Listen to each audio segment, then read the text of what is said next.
فقلت استغفروا ربكم إنه كان غفارا. Sebagai akhlak itu baik dimulai dari apa? Pembersihan jiwa. Dia harus mensucikan hati, tazkiyatun nufus. Tentu ada pembahasan tersendiri tentang tazkiyatun nufus. Manhaj Ahlussunnah bagaimana membersihkan jiwa. Bukan dengan bertapa, bukan. Bertapa bukan dari Islam, ya, dari ajaran Hindu, Buddha dan yang lainnya. Bertapa bukan dari Islam. Tapi membersihkan jiwa dengan apa? Dengan mengikuti wahyu Al-Quran dan Sunnah. Mengikuti Al-Quran dan Sunnah. Dan kita berusaha untuk membersihkan diri kita dengan taat kepada Allah dan menjauhkan perbuatan dosa dan maksiat. Allah berfirman, "Qad aflaha man zakkaha wa qad khaba man dassaha." Sungguh berbahagia, sungguh beruntung orang yang membersihkan apa? Jiwanya. Wa qad khaba man dassaha, dan sungguh rugi orang yang merusak hatinya, mengotori hatinya dengan perbuatan apa? Dengan perbuatan dosa dan maksiat.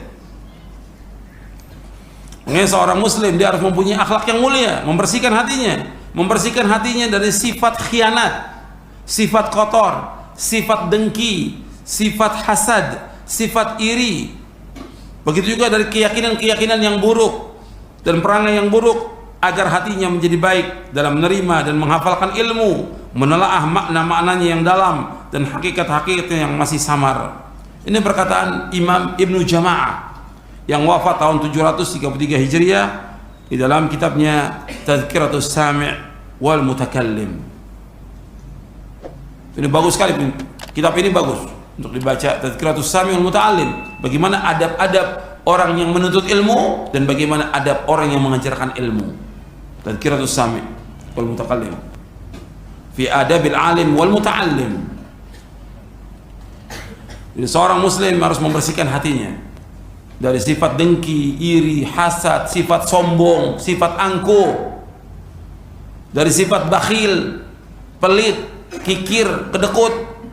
Itu harus dibersihkan. Sifat itu harus dibersihkan. Sifat bakhil, sifat kedekut itu harus dibersihkan. Sebab nggak bisa hilang kecuali dia harus menghilangkan dari dirinya. Kata Ibnu Qayyim, orang yang punya sifat bakhil, sifat kikir, kedekut itu nggak bisa hilang meskipun dia sholat 1000 rakaat, meskipun dia puasa siang bertahun-tahun, nggak bisa hilang kecuali dia sendiri harus merubah dan berusaha untuk menghilangkan sifat bakhil, sifat kikir, sifat kedekut itu harus dihilangkan. Jadi harus kita membersihkan hati kita dari sifat-sifat yang kotor, yang buruk. Bahwa kalau sifat ini hilang dari hati ini, maka akhlaknya akan baik dia. Karena sifat kikir, bakhil, kedekut ini merupakan akhlak yang jelek, akhlak yang buruk, akhlak yang buruk. Makanya Nabi SAW menyebutkan bahwa aku diutus untuk memperbaiki akhlak yang mulia. Berarti sebelumnya ada akhlak. Di antara sifat orang-orang Arab, akhlaknya orang Arab itu punya sifat karam, karim, karim mereka. Menghormati tamu. Antum bisa lihat, bahkan ada orang mengorbankan hartanya semuanya untuk tamunya, bahkan kuda yang paling baik yang ditunggangi disembelih untuk tamunya. Karim mereka, betul-betul mulia, punya sifat karam. Itu sifat yang mulia dan akhlak yang mulia, termasuk akhlak yang mulia. Begitu juga diantaranya akhlak yang mulia lagi syaja'ah, berani. Orang Arab berani, syaja'ah, dan orang yang paling berani adalah Rasulullah SAW kemudian para sahabatnya. Maka terbanyak terjadi peperangan dan mereka menghadapi orang-orang kafir sampai Islam ini jaya. Dan banyak lagi sifat yang lain yang mulia dan akhlak mereka yang mulia.